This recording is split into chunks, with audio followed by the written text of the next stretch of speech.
বন্ধুরা প্রচুর স্টুডেন্টস এবং অ্যাসপিরেন্টসের মনের মধ্যে একটা কমন কোশ্চেন থাকে, একটা কমন ডাউট থাকে যে স্যার আমরা যে প্ল্যাটফর্ম থেকেই মক টেস্ট দিই না কেন, এবং সেটা যে কোনো সরকারি চাকরির পরীক্ষার জন্যই দিই না কেন, অথবা যে কোনো সরকারি ব্যাংকিং এক্সামসের জন্যই দিই না কেন, সে আইবিপিএস পিওর পরীক্ষাই হোক, অথবা আইবিপিএস ক্লার্কই হোক, ইভেন এসবিআই পিও হোক, অথবা এসবিআই ক্লার্ক হোক, আরআরবি পিও হোক, আরআরবি ক্লার্ক হোক, ইভেন আমরা আরবিআই অ্যাসিস্ট্যান্টও যদি নিয়ে নিই, তাহলে যে কোনো মক টেস্টে সব থেকে ইম্পর্টেন্ট রোল কোন জিনিসটা প্লে করে?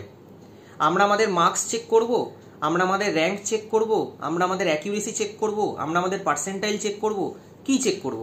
তো দেখো বন্ধুরা, আমি তোমাদের জানিয়ে দিই যে তোমরা যে কোনো প্ল্যাটফর্ম থেকেই মক টেস্ট দাও না কেন, সব থেকে ইম্পর্টেন্ট যে জিনিসটা মক টেস্টে প্লে করে সেটা হলো পার্সেন্টাইল। এবং পার্সেন্টাইলটা কখনো মার্কসের ওপর ডিপেন্ড করে না, পার্সেন্টাইলটা কখনো লেভেল অফ পেপারের ওপরও ডিপেন্ড করে না। পার্সেন্টাইলটা ডিপেন্ড করে হচ্ছে যতজন ক্যান্ডিডেট সেই পরীক্ষাটায় অ্যাপ্লাই করছে, অথবা সেই পরীক্ষাটা দিচ্ছে, অথবা সেই মক টেস্টটা দিচ্ছে, তাদের থেকে তুমি কতটা এগিয়ে।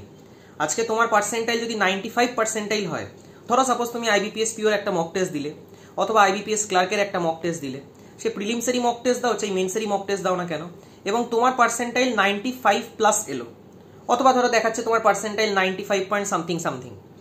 এবার 95 পার্সেন্টাইল প্লাস আসা মানে তুমি সেই টপ 5% ক্যান্ডিডেটদের মধ্যে পড়ো যারা সবাই পরীক্ষা দিয়েছে।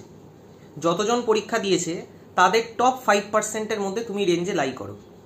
তোমার পার্সেন্টাইল যদি 100 পার্সেন্টাইল থাকে, তার মানে তুমি সব থেকে বেস্ট ক্যান্ডিডেটদের মধ্যে পড়ো।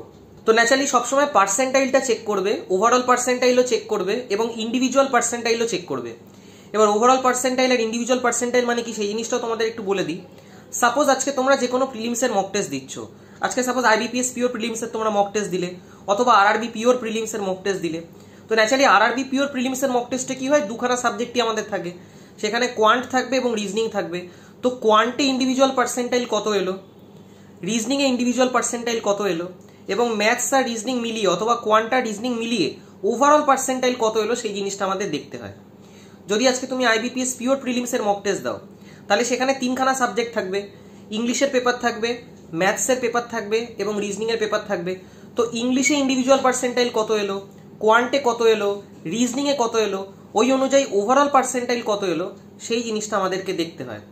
এবার যে জায়গায় পার্সেন্টাইল কম আসছে সেই জায়গায় তোমায় ইমপ্রুভ করতে হবে। এবার এই জিনিসটা লেভেল অফ কোশ্চেন্সের উপর তো ডিপেন্ড করে না, কারণ পেপার যদি টাফ হয়, তোমার অ্যাটেম্প যদি কম হয়, তোমার মার্কসও যদি কম আসে, সেটা অন্যান্য ক্যান্ডিডেটদেরও কম আসবে। আজকে বাকি ক্যান্ডিডেটরা যারা অ্যাটেম্প করছে পেপারের লেভেল যদি ডিফিকাল্ট হয়, তাহলে তাদের অ্যাটেম্পটও কম হবে। তো পার্সেন্টাইল ডিপেন্ড করবে তুমি সেই সমস্ত ক্যান্ডিডেটদের থেকে এগিয়ে আছো কিনা। মানে তাদের থেকে তুমি 0.5 মার্কসও যদি বেশি অ্যাটেম্প করো, তাহলে তোমার পার্সেন্টাইল অনেকটা এগিয়ে যাবে, তোমার পার্সেন্টাইল অনেকটা জাম্প করে যাবে। তো ন্যাচারালি পার্সেন্টাইলের উপর খুব ভালো করে ফোকাস করো। পার্সেন্টাইল ভীষণ ইম্পর্টেন্ট রোল প্লে করে যে কোনো মক টেস্টের ক্ষেত্রে। এবং বন্ধুরা চেষ্টা করো প্রত্যেকটা সাবজেক্টে যাতে তোমাদের 90+ পার্সেন্টাইল থাকে। ইংলিশের পেপারেও তাই, রিজনিং এর পেপারেও তাই, এবং কোয়ান্টের পেপারেও তাই।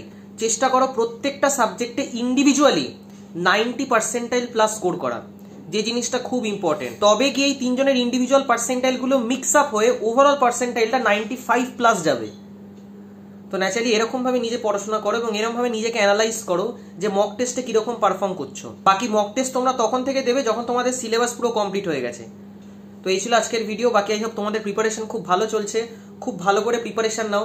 যদি কোথাও কোনো গাইডেন্স লাগে তো গাইডেন্স নিতে পারো। আমি নিজেও পার্সোনালি সমস্ত ব্যাংকিং এক্সামসের জন্য অনলাইনে ম্যাথস এবং রিজনিং পড়াই। তো তোমরা যদি চাও তো আমার সাথেও কন্ট্যাক্ট করতে পারো। আমার হোয়াটসঅ্যাপ নাম্বার 8617204564। তো যদি তোমরা গাইডেন্স চাও তাহলে কল করো না, হোয়াটসঅ্যাপ করো, কারণ কল অনেক সময় আমি ধরতে পারি না। আমি নিজে আইবিপিএস এবং আইবিপিএস ক্লার্ক দুটো পরীক্ষাই ফার্স্ট অ্যাটেম্পটেই ক্লিয়ার করেছি। তো ন্যাচারালি তোমাদেরকে খুব ভালো করে গাইড করতে পারবো যে কি টেকনিক অফ সলভিং হওয়া উচিত, কি অ্যাপ্রোচে আমাদের যাওয়া উচিত, যাতে করে আমরা আমাদের টাইম বাঁচাতে পারি। কারণ যে কোনো কম্পিটিটিভ এক্সাম ক্লিয়ার করার জন্য সব থেকে ইম্পর্টেন্ট যে জিনিসটা, সেটা হলো টাইম সেভ করা অথবা টাইম বাঁচানো।